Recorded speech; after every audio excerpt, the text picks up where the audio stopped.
ഈ നിൽക്കുന്നത് പോർച്ചുഗലിലാണ്. ലിസ്ബണും പോർട്ടോയും ഒന്നുമല്ല, പോർച്ചുഗലിൻ്റെ സൗത്ത് കോസ്റ്റ് ആയിട്ടുള്ള അൽഗാർവ്. ഡിസംബറിൽ ജർമ്മനിയിലെ ഗ്രേ വെതറിൽ നിന്നും തണുപ്പിൽ നിന്നും ഒക്കെ ഒന്ന് രക്ഷപ്പെടാമെന്ന് വിചാരിച്ച് പോർച്ചുഗലിൽ എത്തിയതാണ്. പക്ഷേ ഫസ്റ്റ് ഡേ വെതർ ഫോർകാസ്റ്റ് നോക്കിയപ്പോൾ മഴയോട് മഴ. അപ്പോൾ പിന്നെ എന്താ ചെയ്യുക? യൂണിവേഴ്സിനോട് കാര്യം പറഞ്ഞു. ഇങ്ങനത്തെ അവസരങ്ങളിൽ ഗൂഢാലോചന നടത്തി യൂണിവേഴ്സ് നമ്മുടെ ആഗ്രഹങ്ങൾ സാധിച്ചു തരുമെന്നൊക്കെയാണല്ലോ. ഹോട്ടലിൽ നിന്ന് ഇറങ്ങിയപ്പോൾ നല്ല മഴയായിരുന്നു. ഇവിടെ വന്ന് കാറ് പാർക്ക് ചെയ്തപ്പോൾ ഭയങ്കര കാറ്റും മഴയും. പക്ഷെ കുറച്ചിങ്ങ് നടന്നു കഴിഞ്ഞപ്പോഴത്തേക്കും മഴയൊക്കെ പോയി, എവിടുന്നോ സൂര്യൻ പുറത്തു വന്നു. അതിൻ്റെ സന്തോഷമാണ് ഈ കാണുന്നത്. അറ്റ്ലാന്റിക് ഓഷൻ്റെ തീരത്ത് ആരോ ഡിസൈൻ ചെയ്ത് വരച്ചു വെച്ച പോലെയുള്ള ലൈംസ്റ്റോൺ ക്ലിഫുകളാണ് അൽഗാർവെ മുഴുവനും നമുക്ക് കാണാൻ പറ്റുന്നത്. ലഗോഷ് സിറ്റിക്ക് അടുത്ത് പോന്താ പിയാദാദയിൽ ഒരു ബോർഡ് വാക്കിന് പോയതായിരുന്നു ഞങ്ങൾ. വാക്ക് വേയിലൂടെ നടക്കുമ്പോൾ ഇടയ്ക്കിടയ്ക്ക് സ്റ്റെപ്പുകൾ കാണാം. ഈ സ്റ്റെപ്പുകൾ ഇറങ്ങുന്നത് ശരിക്കും ഒരു ട്രഷർ ഹണ്ട് പോലെയാണ്. ചില സ്റ്റെപ്പുകൾ നമ്മളെ കൊണ്ട് എത്തിക്കുന്നത് ഒരു ഹിഡൻ ബീച്ചിലേക്കായിരിക്കും.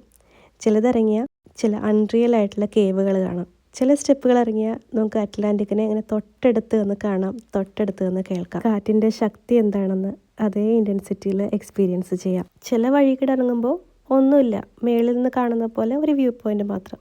പക്ഷെ നമ്മൾ ഓരോ വഴിയും എക്സ്പ്ലോർ ചെയ്യുമ്പോഴേ അറിയൂ താഴെ നമ്മളെ കാത്തിരിക്കുന്നത് എന്താണെന്ന്. എല്ലാ വഴികളും നമുക്ക് എക്സ്പ്ലോർ ചെയ്യാൻ പറ്റില്ല, പക്ഷേ കണ്ട കാഴ്ചകളെല്ലാം അത്രയും യുണീക്കായിരുന്നു, ബ്യൂട്ടിഫുൾ ആയിരുന്നു.